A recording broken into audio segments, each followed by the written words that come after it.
નમસ્કાર દોસ્તો, વિડીયોમાં ફરી એક વખત તમારું લોકોનું સ્વાગત કરું છું। ઘણા બધા લોકોનો આ પ્રશ્ન છે કે સરકાર જે રીતે કાયદાઓ લાવી છે ટ્રાફિક નિયમને લઈને, ત્યારે આ ટ્રાફિક નિયમને લઈને હજુ પણ ખૂણે ખાંચકે કંઈ ને કંઈ તોડપાણીઓ થાય છે। અને બીજી તરફ જનતાનું એ પણ કહેવું છે કે ટ્રાફિક સિગ્નલો તમે ગોઠવા છે તો સૌપ્રથમ પહેલા રોડ રસ્તાના જે ઠેકાણા નથી એ રોડ રસ્તાઓ સારા કરો તમે। આજે રસ્તાઓ ઉપર કેટલા મોટા મોટા ગાબડાઓ પડી ગયા છે, એના ઉપર આ લોકો ધ્યાન નથી દેતા। ફક્ત ને ફક્ત જનતાને બંદી બનાવવાની કોશિશ કરી રહ્યા હોય એવું લાગે છે। ત્યારે વડોદરાની જનતાનું શું કહેવું છે, સૌપ્રથમ દોસ્તો આપણે એ અહેવાલને જાણી લઈએ, ત્યાર પછી આપણે વિડીયોમાં આગળ વધીશું। પરંતુ વડોદરાની અંદર સામાજિક કાર્યકર્તાઓનું શું કહેવું છે, આવો આપણે એમની વાતને પણ જરા સાંભળી લઈએ। આપણી સાથે સામાજિક કાર્યકર્તા છે કમલેશભાઈ શું કહેવા માંગશો? અકસ્માતો વધી રહ્યા છે, અકસ્માતના કારણે હેલ્મેટ પહેરવું એટલું જ જરૂરી છે, આપનું શું મંતવ્ય છે? સાથે સાથે હું તમને પૂછીશ કે હેલ્મેટની ચકાસણી કેટલી યોગ્ય? હેલ્મેટ બજારમાં દુકાનો ખુલી જાય છે તો હેલ્મેટની પહેર્યા પછી પણ એક્સિડન્ટથી બચી શકાશે એ કેટલું જ વ્યાજબી છે? ગત વખતે પણ જ્યારે હેલ્મેટનો કાયદો લાગુ કરવામાં આવ્યો હતો ત્યારે વડોદરા શહેરમાંથી હું એક જ એવો નંગ હતો, હું પોતે એક સામાજિક કાર્યકર, કે હેલ્મેટ પહેરી અને સાયકલ સવાર થઈને મેં આવેદનપત્ર આપ્યું હતું કે સાહેબ હેલ્મેટ તો જોઈએ જ, જરૂરિયાત છે। પરંતુ વડોદરા શહેરની વાત કરીએ કે આખા ગુજરાતની વાત કરીએ તો ગુજરાતની અંદર તમે જો કે ખાડા ભૂવા નગરી બરાબર એ રીતે ઓળખાય છે। સાથે સાથે રોડ રસ્તા પર ઢોર ઢાકર ફરતા હોય છે, સાથે તમે જોશો કે મોટી મોટી ગટરોના ઢાંકણા ખુલ્લા હોય છે। તો ગુજરાત સરકાર હોય કે પછી ભારત સરકાર હોય, કેન્દ્ર સરકાર હોય કે રાજ્ય સરકાર હોય, જ્યારે જે પણ નિર્ણય લે છે, પરંતુ એ નિર્ણય લે છે કાયદો સાચી દિશામાં સારા માટે જ બનાવવામાં આવે છે, પરંતુ એ કાયદાનો ઉપયોગ જે ટ્રાફિક શાખાના અધિકારીઓ એનો ખોટો દુરુપયોગ કરે છે। એટલે કે સમજો કે ભાઈ ટ્રાફિક વાળાને એકવાર તમે કાયદો લાગુ કરી દીધો તો એ કાયદાની અમલવારી કેવી રીતે થશે કે ભાઈ જ્યારે સમજો કે તમે 2 જણ નીકળ્યા તો ભાઈ પાછળવાળાનો હેલ્મેટ નથી એવું કરીને તમારી પાસે ચલણ પાડશે।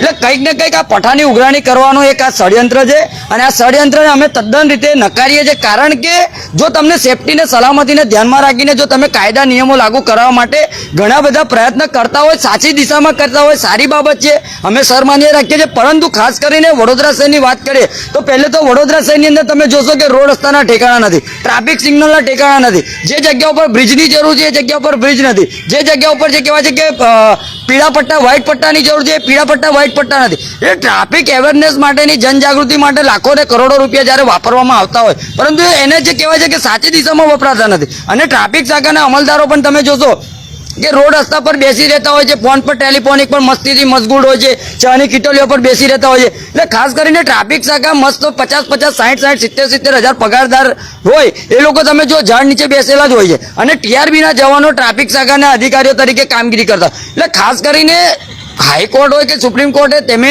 તમામ રીતે તમામ જે કહેવાય છે કે નગરજનો હોય કે પછી જે પણ વ્યક્તિઓ હોય, આ તમામ લાખોની સંખ્યામાં જે લોકો છે એ લોકોનું વિચારવું જોઈએ, કારણ કે 15 દાડાની અંદર અમલવારી કરવાની ને એ અમલવારી પણ એ રીતની થવાની છે કે ભાઈ આઈએસઆઈ વાળો માર્કો નથી એટલે આ હેલ્મેટ નહીં ચાલે। એટલે ઘણી વખતે ટ્રાફિક શાખાને તો સાહેબ જો 1000 કાયદા છે, તમને કોઈ પણ રીતે હેરાન કરવા હોય તો કોઈ પણ રીતે કરે ને ના હેરાન કરવા હોય તો ગમે તે ચાલ્યા જ જાય છે। આજે તમે જો કે વડોદરા શહેરની વાત કરું કે એક્સપ્રેસ હાઈવે પર તમે જોશો કે સટરિયા ચાલે છે, કેમ અત્યાર સુધી પકડવામાં ના આવ્યા? રિક્ષાઓની અંદર 7 8 જણને ભરવામાં આવે છે, કેમ નથી પકડવામાં આવ્યા? સ્કૂલ વાળોની અંદર બાળકોને 14 સંખ્યાની અંદર બેસાડવામાં આવે છે, કેમ નથી પકડતા? એટલે કાયદો લાવો તો ખરા, પણ કાયદાની અમલવારી કરાવે કોણ? હા, એટલે એક સામાન્ય અને મધ્યમ વર્ગનો વ્યક્તિ જે બિચારો જે શેર લાવીને શેર ખાતો હોય, 1000 રૂપિયા સમજો કે 10,000 પગાર હોય, એમાંથી 1000 રૂપિયા તમારે ચલણ આપવાનું, તેના ઘરમાં બચે શું? એટલે કંઈક ને કંઈક રીતે નવા ગતકડા લાવી અને પ્રજાને એક હેરાનગતિ કરવાનું મસ્ત મોટું ષડયંત્ર છે। નહીં તો હાઈકોર્ટ ને સુપ્રીમ કોર્ટે તો ઘણા બધા નિયમો લાવ્યા છે કે ભાઈ તમારે ઢોળ મુક્ત કરવાનું શહેર। આજ દિન સુધીમાં ઢોળ મુક્ત ક્યાં થયું છે?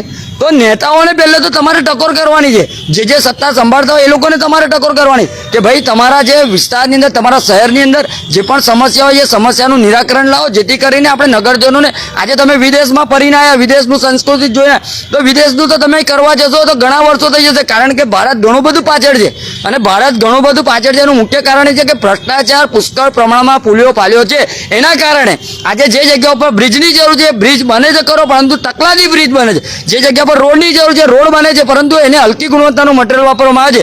એના કારણે ખાડા ભૂવા પડી રહ્યા છે. આજે વડોદરાની જ વાત કરીએ કે એક વડોદરાનો સામાન્ય ડાકોલ કે ઢોળ મુક્ત વડોદરાની વાત કરી હતી, આજ દિન સુધીમાં ઢોળ મુક્ત વડોદરા નથી. વિશ્વામિત્રી શુદ્ધિકરણની વાત કરી હતી, આજ દિન સુધી વિશ્વામિત્રી શુદ્ધિકરણ. એટલે સ્વચ્છ વડોદરા, સુંદર વડોદરા, બધા સ્લોગનો તો સાહેબ બધા બહુ જ આપવામાં આવે છે, પરંતુ અમલવારી કરાવવા માટે હાઈકોર્ટે કંઈક ને કંઈક રીતે અંકુશમાં લાવવાની જરૂર છે.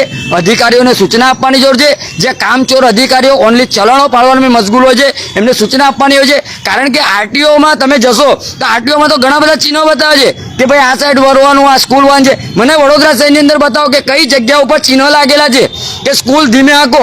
ઘણા જે વખત અમે ભણતા હતા તે વખતે તો અમે બોર્ડ જોતા હતા, હાલમાં તો એ બોર્ડ પણ ગાયબ થઈ ગયા. એટલે ખાસ કરીને કાયદો સૌના માટે એક સરખો રાખવો જોઈએ, નિયમો લાગુ કરો છો સાચી વાત છે, પરંતુ એની અમલવારી કઈ રીતે કરવાનું એ દિશામાં કામ કરવાની જરૂર છે. ઓનલી પટાની ઉઘરાણી કરવા માટેનું આ જે ષડયંત્ર રચ્યું હોય તો પ્લીઝ અમે હાથ જોડીને વિનંતી કરીએ છીએ કે આટલા બધા લાખોની સંખ્યામાં જન્મદિન હોય, આ લોકો પાસેથી લાખો રૂપિયા ઉઘરાવવામાં આવશે તો કંઈક ને કંઈક જે ગરીબ અને લાચાર વ્યક્તિઓ જે કહેવાય છે કે નિરાશાજનક જોવા મળશે. એટલે ખાસ કરીને કાયદો લાગુ કરવામાં આવે એના પહેલે એની અમલવારી કરવામાં આવે, સૂચનાઓ આપવામાં આવે. કારણ કે હેલ્મેટના કાયદા તો ઘણા વર્ષોથી વારંવાર આવે જ છે, પરંતુ હેલ્મેટના કાયદા અમલવારી થવી જોઈએ, એ અમલવારી થતી નથી. એનું મુખ્ય કારણ એક જ છે કે તોડબાજોના કારણે આ અમલવારી થતી નથી. ચોક્કસ સામાજિક કાર્યકર કમલેશભાઈ પરમારનું કહેવું છે કે કાયદો લાવવામાં આવે, પરંતુ જે પહેલા નીચેથી જે સિસ્ટમ શરૂ થાય છે તેને સુધારવામાં આવે.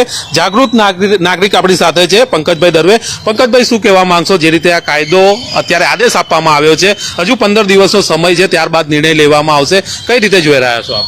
નામદાર હાઈકોર્ટનો જે ચુકાદો છે કે 15 દિવસની અંદર બાઇક હોય, ટુ વ્હીલર હોય તો આગળ પાછળ બેસનારને બંનેને હેલ્મેટ ફરજિયાત છે. હવે આ કાયદાની આપણે થોડુંક એને અંદરથી સમજીએ તો કાયદો જૂનો જ છે. કાયદો કંઈ નવો તો હમણાં આવ્યો છે એવું તો છે જ નહીં, અને ગુજરાત માટે પણ નવો નથી, કેમ કે ગુજરાતમાં ઘણા બધા પીડિતો છે જેમણે 5-5 હજાર રૂપિયા દંડ ભરેલો છે.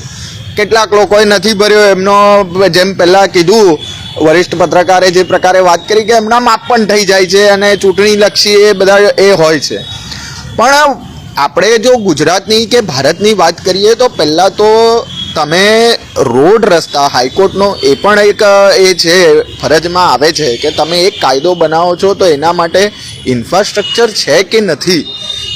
તમે આજે દેશની અંદર જોઈ લો તો મોટા મોટા બ્રિજો બની રહ્યા છે, પણ બ્રિજોની અંદર કેટલીક જગ્યાએ બ્રિજ પર બમ્પર બનાવવામાં આવી રહ્યા છે.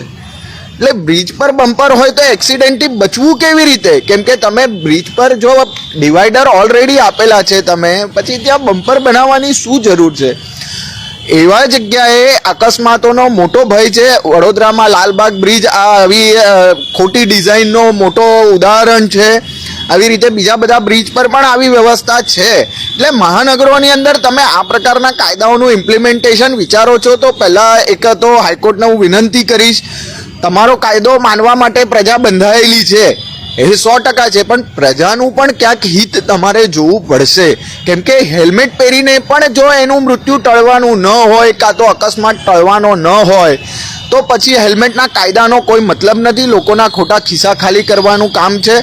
એટલે કોઈ પણ નિર્ણય હાઈકોર્ટ જેવી સંસ્થા આપતી હોય, ન્યાયાલય આપતું હોય તો ન્યાયાલયે થોડો ઘણો વધારે પડતો અભ્યાસ, મેં એવું માનું છું કે અભ્યાસ કરવો જોઈએ.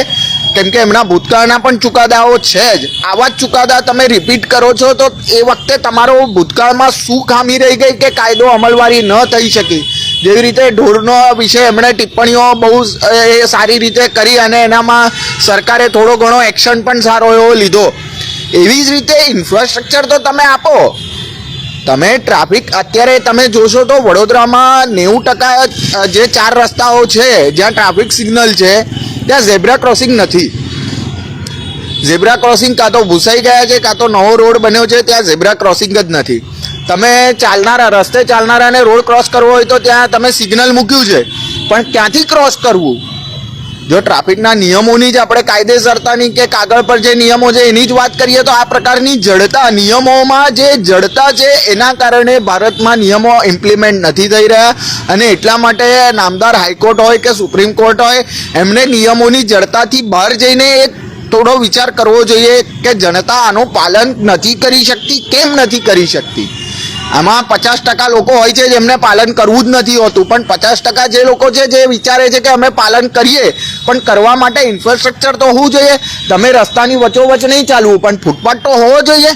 ચાલવા માટે ફૂટપાથ તો અવેલેબલ કરાવો. ફૂટપાથની પરિસ્થિતિ તો વડોદરા શહેરમાં બધાને જ ખબર છે કે ભાઈ દુકાનો લાગી ગયેલી હોય છે, કેટલીક જગ્યાએ તો ફૂટપાથ દુકાનની અંદર જતો રહ્યો હોય છે. એટલે આ પ્રકારની પરિસ્થિતિને નાથવી હોય તો તમારે ક્યાંક ને ક્યાંક ઇન્ફ્રાસ્ટ્રક્ચર પહેલાં વ્યવસ્થિત કરવું જોઈએ, અને પછી આવા કાયદા ઇમ્પ્લિમેન્ટ કરો તો દરેક પ્રજાજન બંધાયેલો છે અને આવા કોર્ટના ચુકાદાઓને માનવા જ જોઈએ. પણ તેમ છતાં કોર્ટે પણ આનું કંઈક પ્રજાના દ્રષ્ટિકોણથી જોઈને એના પર નિર્ણયો લેવા જોઈએ. તો વિડીયો વધુમાં વધુ શેર કરજો, અને આ ભ્રષ્ટ સરકાર છે ને એમને પણ સમજણ આવે કે રોડ રસ્તાના ઠેકાણા નથી, અને હેલ્મેટના ને પીયુસીના ફલાણા ઢીકડા બધા કાયદાઓ લઈને આવી જાઓ છો. તો પેલા રોડ રસ્તા સારા કરો. જનતાએ તમને ટેક્સ આપ્યા છે, એ ટેક્સના રૂપિયા ઘર ભેગા કરવાને બદલે જનતા માટે વાપરો. આજે જોઈએ આપણે ચોમાસું હજી તો અડધું ગયું છે, ઠેકાણે ઠેકાણે રોડ રસ્તાઓ તૂટી ગયા છે, ક્યાંક ગટરના ઢાંકણાઓ ખુલ્લા પડ્યા છે. એટલે કઈ શરમ આવે છે કે નહીં તમને લોકોને? ફક્ત જનતાના રૂપિયા જે આવે એને તિજોરીમાં જ નાખવાના છે. જનતા માટે કંઈક વાપરો તો જનતા તમને વોટ, જનતા માટે તમે વાપરો કે ન વાપરો, જનતાને કમળનું બટન જ દેખાઈ ગયું છે, બરાબર કે નહીં? એટલે કમળ જ દબાવવાની છે. જનતાને ફાવી ગયું છે અને ઓલા લોકોને ફાવી ગયું છે. આમ નામ ચાલે છે તો ચાલવા દો. જે દાડે રેલો આવશે ત્યાં જાગૃત થશે, બરાબર કે નહીં? વિડીયો વધુમાં વધુ શેર કરો તો 2-5 જાગૃત થવા હોય તો થઈ જાય. જય હિન્દ.